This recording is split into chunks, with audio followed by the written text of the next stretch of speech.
What's going on, everybody? And in this video, we are going to talk about how we can spice up our chord progressions just a little bit by using what's called chromatic mediants. Now, I know that sounds like a fancy term, and it kind of is, but it's not unfamiliar to our ears, okay? This is something that you can hear from everything from Nirvana to Radiohead, all the way over to the other spectrum and like Danny Elfman and film composers, okay? Using these chords is used all the time, and it works, and it just tilts it just a little bit to make it feel like it's outside or just a little unfamiliar, all right? So let's check out and talk about what these are, okay? I'm in standard tuning.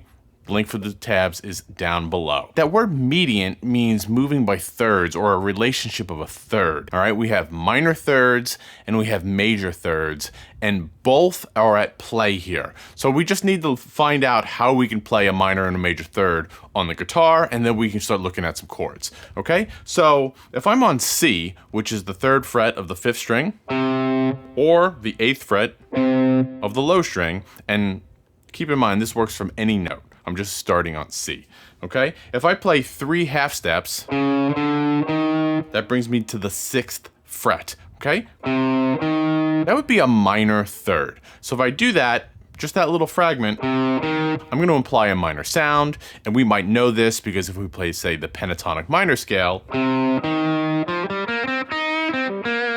it starts off with that distance, that interval, okay? So now if I go 4 half steps, that would bring me to 7. That's a major third, okay? So 3 half steps, 4 half steps on a single string. Again, major third, minor third. So we can play C, E flat. We can play C to E. Okay, so we can play, now the tricky part is, we can play either a major or a minor chord on any one of those notes. So at our disposal would be E flat minor, E flat major, E minor, E major. Okay, there's really no rules, but you're just moving by a third, and when we do this, chords are built of 3 notes. 2 of the notes are going to be common tones. And that's why this works so well, because it moves just enough outside to not sound awkward. Probably one of the most familiar references would be Radiohead's Creep, the early single that they had back in the day, where it goes from G, 3rd fret, up to B major on the 7th fret.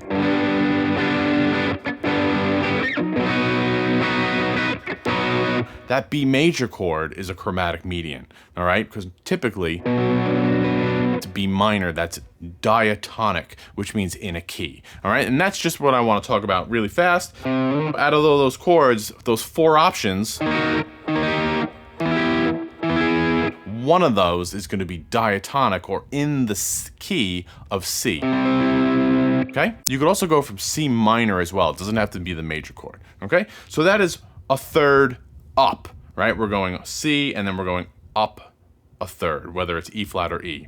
We can also go down a third, and we have the same relationship with a different root note, right? Still 2 common tones, all that. So to go down a major or minor third on the guitar, down to 4 on the low string, or 5. So it's a major third or a minor third.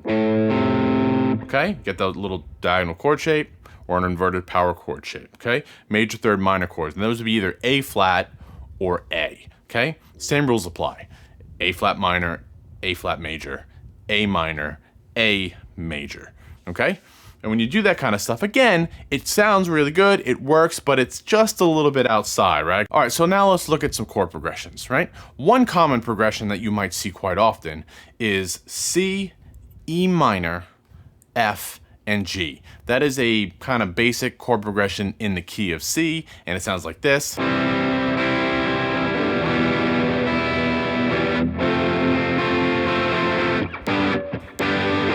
All right, so now, using what we learned or just talked about, let's take that E minor chord and make it major, right? Still the same root note, but a slightly different note, and that's where the chromatic word comes in, okay? So now we have C, E, F, and G.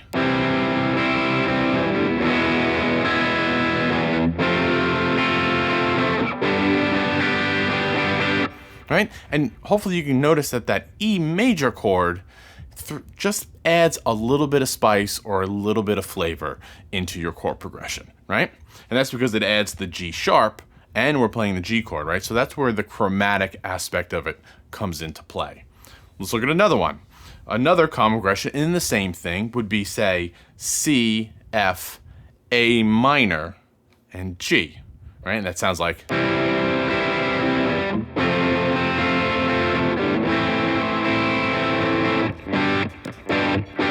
right? Very pop progressions, and that's fine. But let's take that A minor chord and let's play A flat major this time.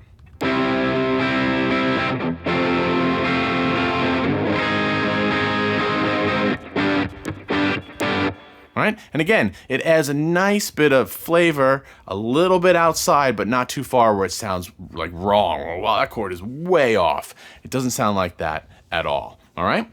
These chromatic mediants are a really fun and cool way to introduce some new chords and new sounds into your progressions, right? And it doesn't always have to be based off the major, right? We can do this minor, get some really nice dark minor vibes, right? We can do like G minor. Right?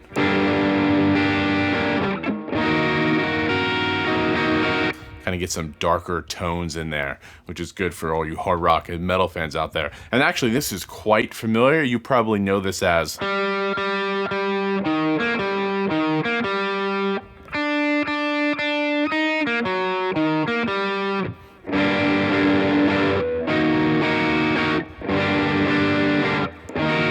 good old Imperial March from Star Wars, right? So let's take a look at those chords and let's look at some lead guitar techniques. We know the like Kirk Hammett style kind of pull-offs, this kind of motif.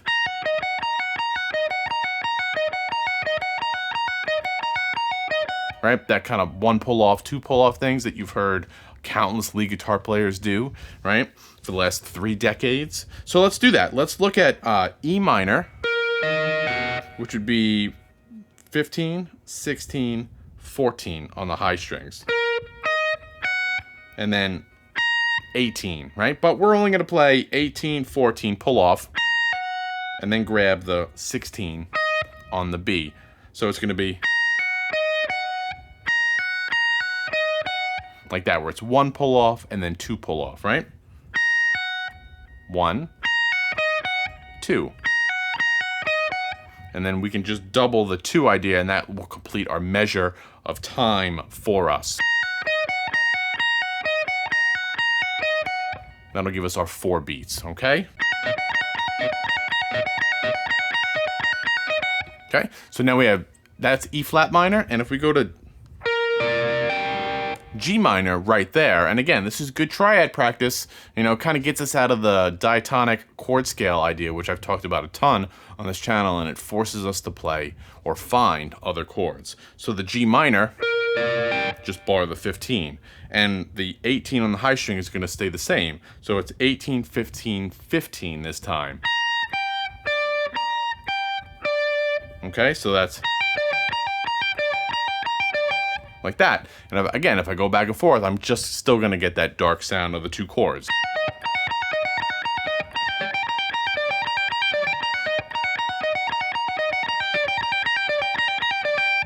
Right, sounds pretty cool. We could even bust out our Eddie Van Halen tapping style, where if we take those chords on a single string horizontally, I can get them, right? So if I go 10, 15, 18, that's going to be G minor. So I can go.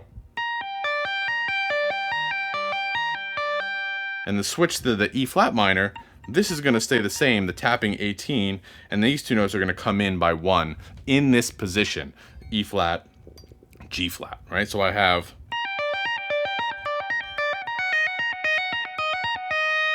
right?